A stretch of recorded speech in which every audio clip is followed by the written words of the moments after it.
I was waiting for two things. Good afternoon and welcome to the Mobile City Planning Commission meeting for today, October 19th, 2023. I'd like to take a moment to review our general operating procedures.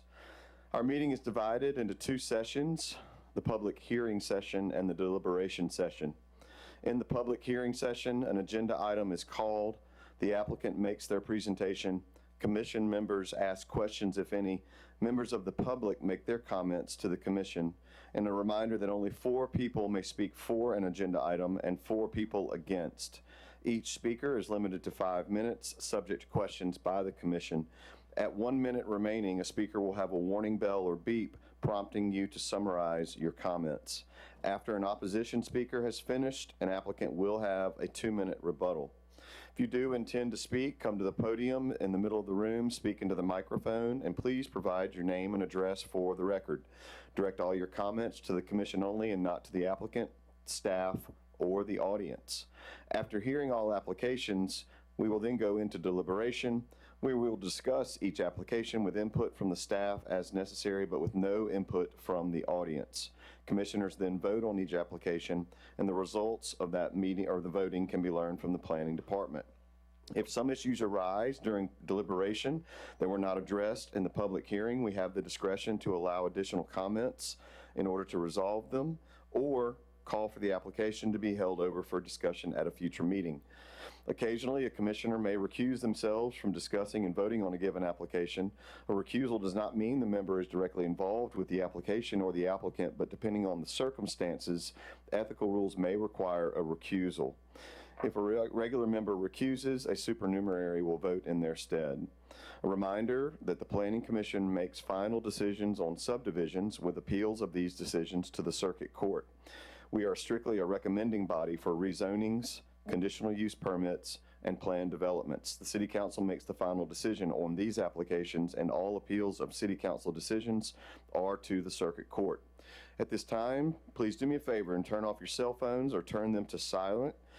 Commissioners and staff, please turn on your microphones when speaking. We will call the roll. Myself, Jay Stubbs, present. Mr. Kirk Matei, Ms. Jennifer Denson, Ms. Shirley Sessions, Mr. Larry Dorsey, Mr. Chad Anderson, here. Mr. Matt Anderson, here. Mr. Nick Amberger, here. Mr. Josh Woods, here. Mr. Harry Brislin, Mr. Kenny Nichols. Here. We have a quorum from today's commissioners. I'll entertain a motion to adopt the agenda that has 2 application items on it with other business. So moved. Second. Properly moved and seconded. All in favor? Aye.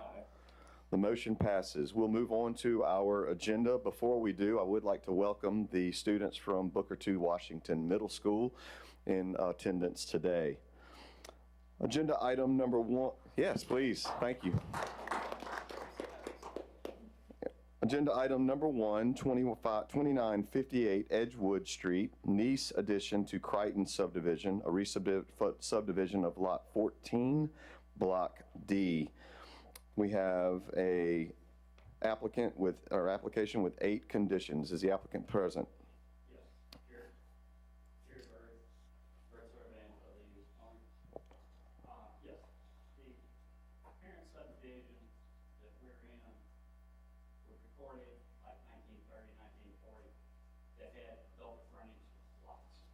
You looking right in this area from going Edgewood Street and Knoll Street. 3 lots to the east of our. Oh, okay, I'm sorry. I saw a little button. I thought it was on. The 3 lots there east of us have already been split with houses fronting on Knoll Street as well as Edgewood Street. And the house shown on the site either was removed, torn down, or fire, or whatever. It's gone. I wasn't part of that when we first got into it. The house was already gone. So we're proposing to create 2 lots, one fronting Knoll, one fronting Edgewood. Each lot is approximately the same size. And yes, they're not the minimum required size. And we would like to ask for a waiver of Section 6C 2A1 of the UDC code that is referring to the minimum lot size.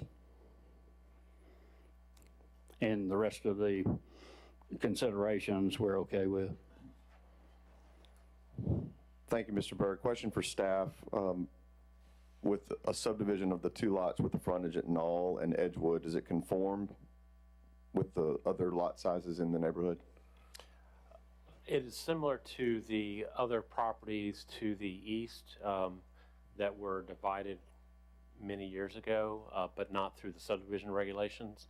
If you look at the screen behind you, two of the properties, these properties here went through a variance process, I believe in 1955 and 1957, to allow 2 dwelling units on each lot. And at some point after that, they were divided potentially through the Revenue Department division into tax parcels.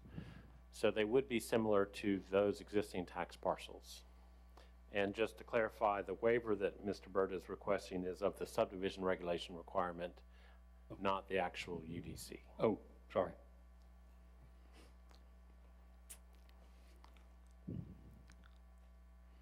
All right, any questions or comments from commissioners?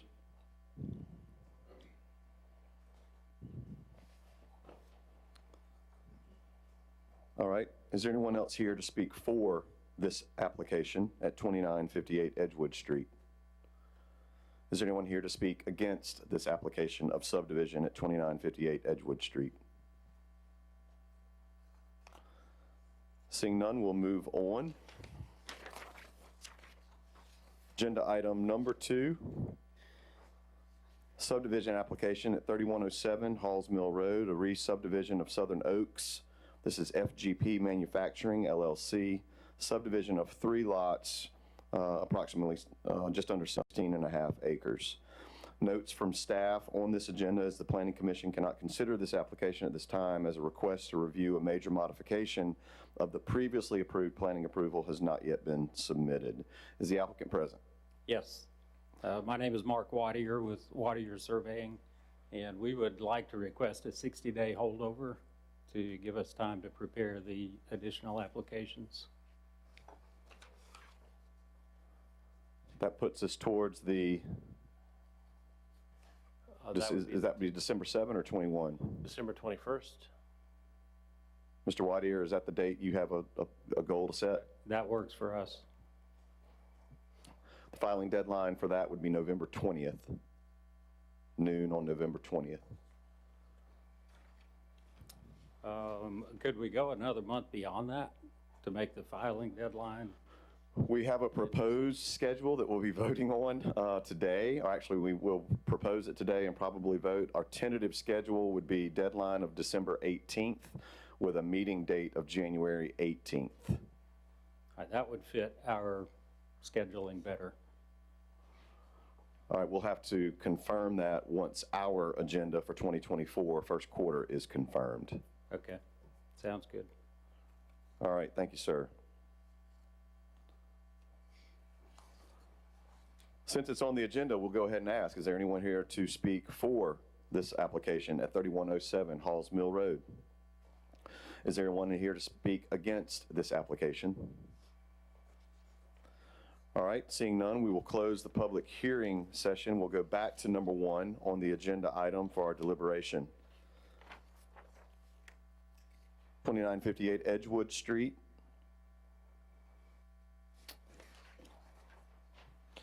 Mr. Chairman, I would move that we approve the subdivision waiving section 6.C.2A1 and applying the 8 listed conditions in the agenda. Second. Properly moved and seconded. Any discussion? All in favor? Aye. Any opposed? The motion passes for the subdivision. Number 2 on the agenda item, as just discussed, 3107 Halls Mill Road, FGP Manufacturing, applicant is present and requesting a holdover, which will be later confirmed by our voting of dates for a deadline of December 18th, 2023 at noon for the January 18th Planning Commission meeting. Entertain a motion. Second. Properly moved and seconded. All in favor? Aye. The motion for almost tentative holdover passes. We'll now move on to other business, our public hearing on the Tolmanville Neighborhood Plan.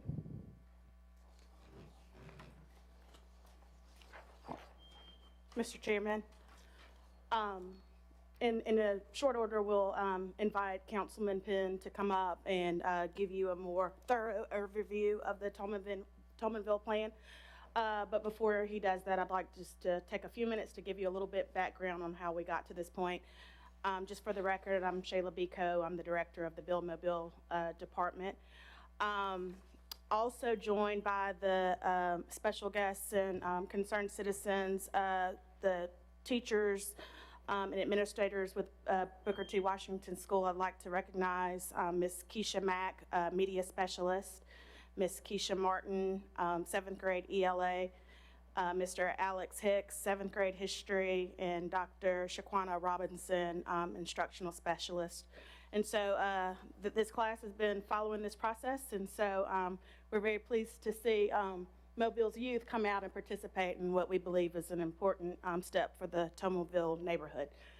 But to get us started, pre-COVID, the city received a great opportunity to put together a series of resources that were meant to support neighborhood groups who wanted to get organized and to develop plans and projects for their communities. This commission previously has adopted similar plans for the Africatown community, for the village of Spring Hill, and so this process should not be foreign to the commission. But our goal was to help bring some consistency to the type of plans that were coming before the commission, but also to give the neighborhoods opportunities for capacity building so that they could take their own priorities and understand what those are for them, and then bring those to the city to ask for recognition and support for their efforts. So we'll just take a few minutes to talk about what the Neighborhood Planning Toolkit is, what it means. Tolmanville is a pilot program under the Neighborhood Planning Toolkit banner, why this is important, what we did, what the plan consists of, and then what adoption means and what's next. So essentially, an adopted neighborhood plan is a formal acknowledgement by the city of the community's vision and priorities for the area. So I think what you'll probably hear from Councilman Penn is the greatest movement that you'll see in making change in the community is through that community's leadership. And what's important for the city is partnerships and understanding the leadership that's represented in those areas, and how the city can work with them, but how the neighborhood can work for itself to bring about change. So the neighborhood plan is a document that essentially outlines the community's vision. It helps the city to understand their preferences and priorities. It represents many groups that contribute to the neighborhood. It empowers the neighborhood, and then it outlines ways that this plan can help. What I would say to you is this is not a city plan. This is the plan of this community. The city assisted and facilitated many meetings to help the community get organized, but this is truly this neighborhood's plan. So the first step in the plan was to help to identify the resources that were needed as the grant opportunities outlined. So there are a set of tools that live on the Map for Mobile webpage that tell any group really how they can get organized, what are the important components that they need to tackle, essentially providing them with a handbook of steps. It helps to highlight ways for the community to engage, and then it helps to help them assist with initiatives that are important for their neighborhood. So I encourage any Mobile community that's interested in getting organized to visit the Map for Mobile page, and you can learn more about what these resources can do and can mean for your community. So having said that, I will turn it over to Councilman Penn, and he will get into more specifics regarding the plan for Tolmanville. Good afternoon. For the record, my name is Corey Penn, City Councilman, representing District 1. I want to thank everyone today. This is a great day in the city of Mobile, but it's a great day also in the Tolmanville community. We have an opportunity to have a vision, a plan for our community created by the residents. And now, not just by the residents, but from youth as well, from students, from teachers, from people who used to live in the community, from church members. Everyone was at the table for this plan, and it was pretty amazing. I would like to thank everyone that was a part of this plan. If you came to a meeting, would you please stand at this time? Or if you're from the Tolmanville community, or you attend school, or if you work, can you stand at this time?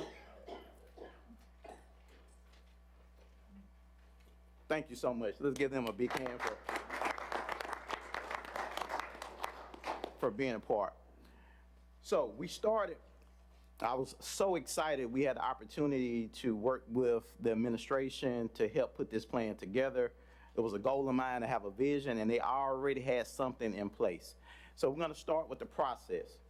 We started first, we had to get organized, started January, started the 2022, and we started getting organized. The second thing, we initiated the plan, beginning the planning process. And then we had to start the research part of it. In July and September, we gathered background information and data. We had to do that by gathering information and what the community would like to see, what they wanted to see their community, what the needs, what the desires. The fourth thing, we also engaged between that September and October process. We shared the process and gathered an input from the information from the community. And then the fifth thing, we created a draft between October and June to prepare the plan, and it was reviewed by the city staff. And then now we're here. Our goal is to formalize it. We know they're important by formalizing because now we can share this plan, not just here on the local level, but even on the federal level as well. And so community engagement was very vital in making sure that we had this plan in place. As you see on the slide, we had a packed house every time we had an event. We had to bring in more chairs because people wanted to be there. They wanted to bring their ideas. They wanted to bring their support. As you see those dates, we had an opportunity to meet with a lot of people in our community. So we had that in community engagement throughout the process. The Tolmanville plan includes 7 major components. Our priority goals for 7 topics. 1, beautification. We realized that was very important. Second thing is housing. We realized that housing is very vital for the Tolmanville community. The third, prosperity. Fourth, infrastructure, which I'm very excited that we announced that $3.1 million will be going into the Highway 45 project. We're already started by doing this plan. We see in the process by having a vision. Fifth thing, safety. We just talked about it recently that crimes were down, I believe, almost 70% this past month in the Tolmanville and the Trenton Gardens area, because now we're out here talking about it, doing community engagement. 16, programming. I'm so excited about having Booker T because they are talking about doing podcasting and programming in the schools in the Tolmanville and talking about it. And they're here today. The 7th, community. Actions the city can do and actions community members can do. It's about partnership. The Tolmanville plan includes guidance on the future development and infrastructures, sidewalk priority locations, streetscape improvement locations, beautification priority locations, and new housing or commercial opportunities. We had to figure out what's considered Tolmanville, and we did a great job doing that. Examples of major actions. 1, develop entrepreneurship training program, a revolving loan fund for minority business. The second thing, acquire vacant and tax delinquent parcels and partnering with developers to create new housing. Third thing, target sidewalk improvements to fill in gaps near community destinations. Fourth, implement the Highway 45 corridor plan. The fifth thing, implement the 3 Mile Creek Greenway plan. And the sixth, focus more on the city blight program resources within the Tomerville community. The seventh, connect property owners with existing community development programs to fund repair. Those are examples of major actions. But then we also have some community-led actions. One, formalize a Tomerville neighborhood planning group. The second thing, form a community ambassador program. Third, organize a neighborhood cleanups. Fourth, establish youth mentorship groups. Fifth, look into establishing a community garden. And then six, organize a repair affair. These are different things, how we can work together to create a stronger Tomerville. Neighborhood planning group, a group of citizens volunteering that will serve as stewards over neighborhood plans. Recruit others to volunteers for action steps. Help with ongoing community outreach and work with the city to advance various actions to improve the neighborhood. By adopting this new neighborhood plan, it's a form of knowledge of neighborhood's priorities. The city and the Tomerville neighborhood agrees, one, a neighborhood plan group will serve as stewards of the plan and advocate for actions in the neighborhood and lead to implementation.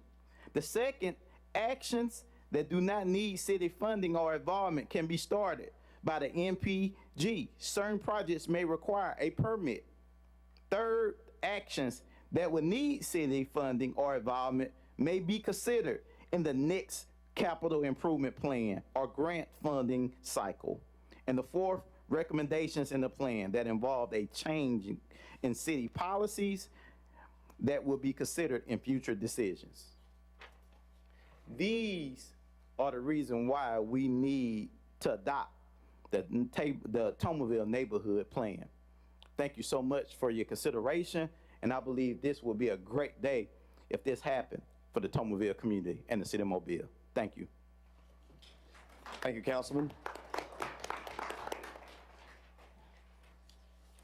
Are there any other comments from the community?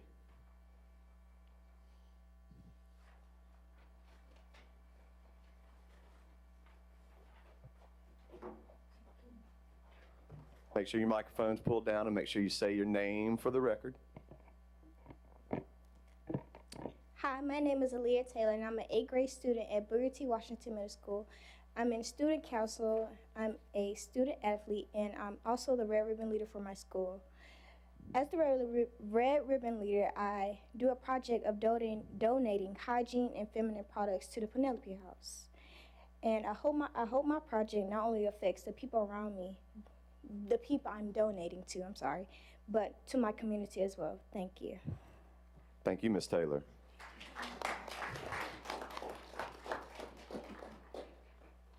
Any other comments from the community? Any comments or questions from commissioners? Mr. Chairman, if I can, I do want to say to my colleague, Mr. Penn, congratulations getting us to this step. Some of us, I guess maybe we're goofy enough to run for office and we have these ideals, and I know this was one of the things that you ran on, so congratulations. I'm very proud that you're a colleague of mine, and I'm excited for what you do. Your district is very blessed to have you represent them, so I know you're passionate, I know you're feeling, so thank you to the staff for everything y'all did, and thank you to Mr. Penn for heading this up. All right, we have a resolution before us. I'll entertain a motion for the Tobinville Neighborhood Planning. Second. All right, I'll make a motion. Second that. We have a motion on the floor, properly moved and seconded. Any discussion? The motion being to adopt the plan. As I stated, yes. And I entertain a motion for the adoption of the Tobinville Neighborhood Plan. That has been moved and seconded. Any discussion? All right, all in favor? Aye. Any opposed? The motion passes for the Tolmanville Neighborhood Plan.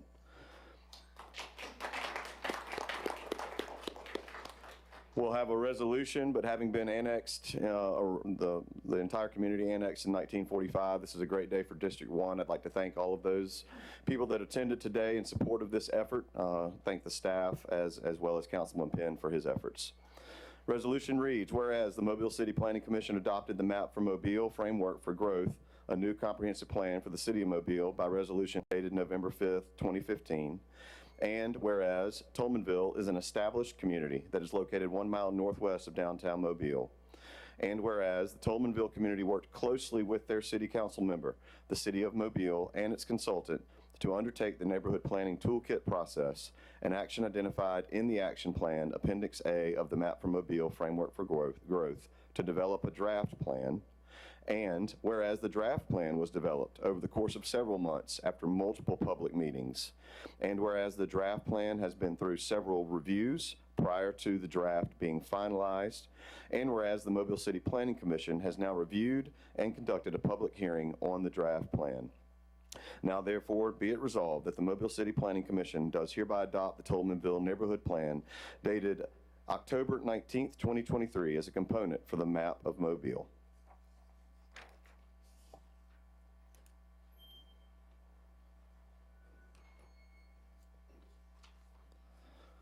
All right, thank you so much on that effort. Moving on our other business, we have a call for a public hearing for zoning amendments for the annexed areas proposed for November 16th, 2023. Entertain a motion. Second. Properly moved and seconded. All in favor? Aye. Any opposed? The motion passes. That is a call for public hearing of the zoning amendments for the annexed areas on the recently annexed properties in West Mobile. Second and final on here, if the commissioners will please review their City Planning Commission meeting and deadline schedule. At the top, you'll see the remaining filing deadlines with meeting dates, with proposed dates for January through April of 2024. Please note, this is one Planning Commission meeting per month. Dates proposed, January 18th, February 22nd, March 21st, and April 18th, with the corresponding deadlines listed to the left. We have a couple of options here. We can go ahead and vote on these dates if you are comfortable doing so, or we can hold this off until the November 2nd meeting where we will formally adopt these dates. Keep in mind, we do have a tentative application scheduled for the January 18th meeting. Any discussion? I would move that we go ahead and adopt the proposed dates. Properly moved and seconded staff for proposed January through April of 2024 for the dates aforementioned. All in favor? Aye. Any opposed? The motion passes. The dates are set for the first 4 months of 2024, and we can now move forward with that application for January 18. Deadline reminder on that one is December 18th. Any further business? Again, thank you all for your attendance today. Have a good rest of the week and weekend.